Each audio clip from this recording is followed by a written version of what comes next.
Hey, I'm Josue from Progressive Interiors. We're based out of Walla Walla. I'm over here doing a shower. As of right now, we have 12 by 3 subway tile, offset 50%. We got a hand poured pan. So we got about probably 3 more days left on this for completion. Once again, Latacrete epoxy grout will probably be used on this. Just about 3 more days till it's finished.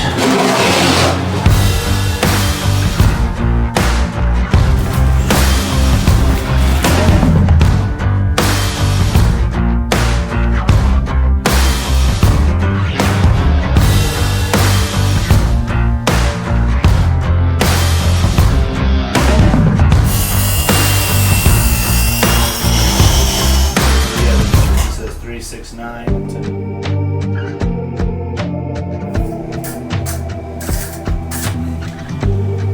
215/16. It's gonna be just two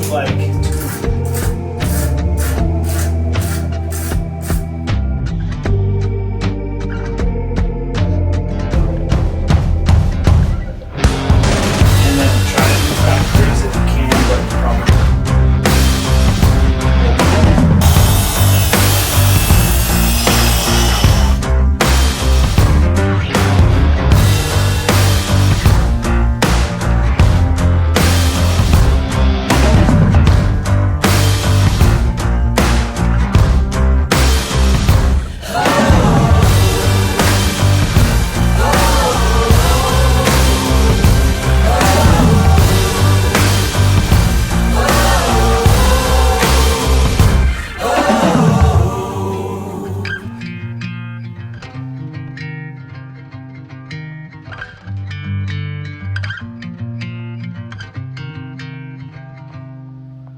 All right.